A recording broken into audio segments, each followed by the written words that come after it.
Touch the sound of silence, and in the naked light I saw 10,000 people maybe,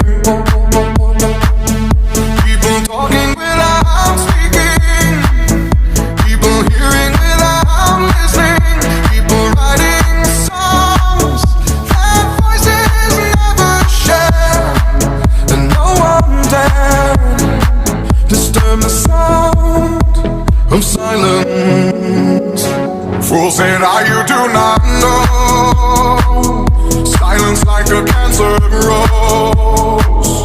Hear my words and I might teach you. Play my arms and I might reach you.